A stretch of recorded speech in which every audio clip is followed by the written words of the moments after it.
How's the sound? Sounds good? Sounds good. You got an intro you want to start with? I do. Okay, so start with your intro. Okay, so this section is called Tapedeck, and in it I get to talk at length about the music that I've chosen to accompany my skateboarding.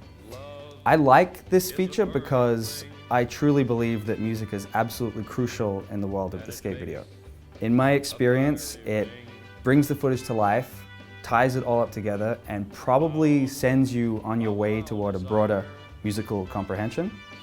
An example of this would be the fact that I like the rappers Big L and Bumpy Knuckles.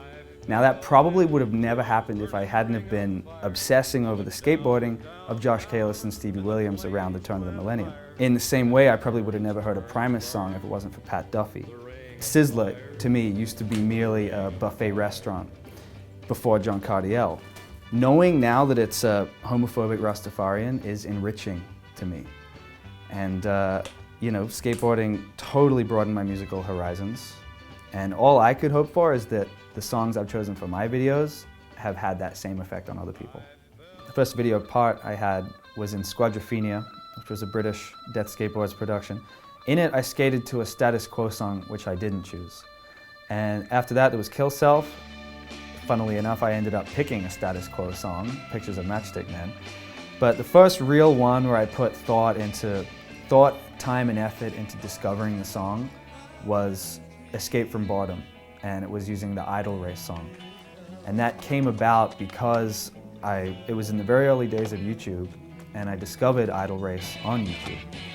And the thing is, I will never use a song that will be played on commercial radio. I love Electric Light Orchestra, but I would never skate to an ELO song. Jeff Lynne is the man behind Electric Light Orchestra and Idle Race. So what I had discovered was a treasure trove of basically unheard ELO songs. And out of that, I found one that I really liked and edited the part to it. And I think it went really well, and to this day I'm stoked on that band, and they remain pretty underground to this day. I don't know if any other skaters have used Idle Race, but for me I thought it was a good mix. Well, for me, YouTube and MySpace were everything with discovering the songs. That's my main go-to, that's how I do it. I don't have a record collection, I don't own any CDs. It's all just ones and zeros floating around out there. The part after the Escape from Boredom part was the next Death video, Better Than Life. In that, I skated to another obscure psychedelic song from around the same time period by a band called The Attack. And that's interesting because it's the one song that I've chosen purely because of the lyrical content. The melody wasn't even that spectacular to me, but I really liked the lyrics. I liked that it was expressing a finite sense of time running out, which was something that I was feeling at that time in my life.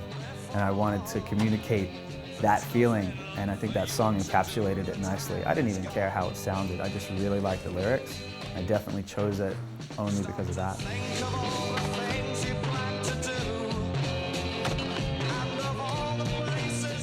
And then after that was And Now for TransWorld. And so you picked your song, not only your song, but you also found the song for David Gravett as well, right?